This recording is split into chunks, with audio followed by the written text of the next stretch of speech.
You know what I discovered today? That eating crow isn't the worst thing in the world. Sometimes you have to give up your position, give up your perspective on something for the benefit of making sure that what you want to accomplish gets done. And when you have other people relying on you, whether they're accountable to you or you're accountable to them, sometimes you have to let go of your own position.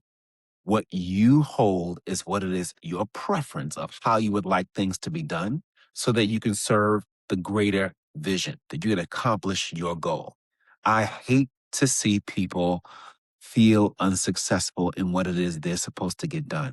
I hate to see roadblocks that could be removed if I stepped in.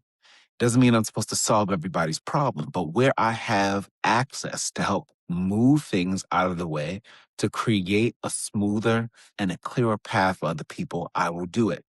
Doesn't mean I'm going to do all of the work for them, but there are behind the scenes things in my work that need to happen that other people don't have access to or the responsibility to take advantage of as a means to help them get better and help the whole system improve. And I wonder if you've thought about the ways in which your holding ground on your position and point of view may actually be creating a roadblock to the ways in which you can be effective in supporting people to reach their goal. And when I gave up my position, and rather than be obsessed with this one person's feeling that they needed me to communicate something through a particular channel, a particular way all the time in order for them to get things done, if I let that be the reason why I didn't just eat crow, adjust to their a point of view and perspective and recommended approach, then I could actually damage a relationship because at the end of the day, we're serving a common cause. Don't let a disruption or a difference in strategy or a difference in approach be the reason why you fracture a relationship to the degree where you actually can damage the quality of impact you can have on other people who are relying on you to do what you need to get done. um, Trust is a huge factor, not just trust between the person with whom you may not always see eye to eye, but the trust of other people who are relying on you. And when other people are entrusting you, they're also entrusting you not just to lead them well, but to help create conditions that support their ability to thrive in whatever it is they're responsible for doing. And take, for example, in your own house, in your own home, you set things up in a way where, your children can learn to self serve, right? You don't put a chain on the refrigerator to keep them from getting their food. If you are, you're an abuser and you need to be reported right away. Just saying. But you don't lock your food up in the fridge, put a lock on it so no one could access it. No, you create conditions for people to know times of day when they should actually go out in and out of the refrigerator.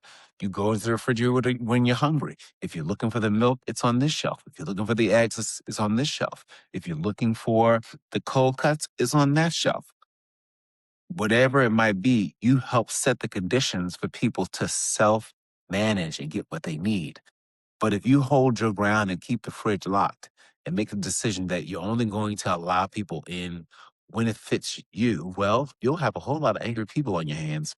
And quite frankly, you'll be demonstrating a misuse of authority in an environment that's supposed to create community, produce and facilitate support, and help to foster trust in one of the safest environments, at least it should be one of the safest environments that people should know they can be a part of, and that is the family unit.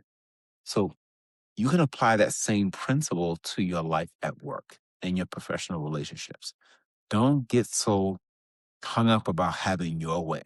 Instead, figure out how even responding in a way that supports someone else's preferences could actually help you be a lot more effective in supporting everyone else around you who's relying on you.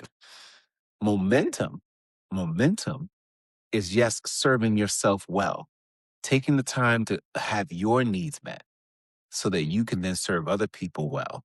And oftentimes people don't focus on serving themselves well first, even at the start of the day.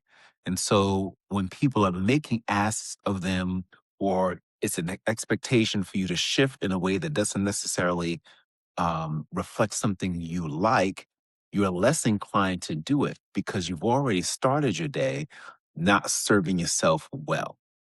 And so that's really important to do.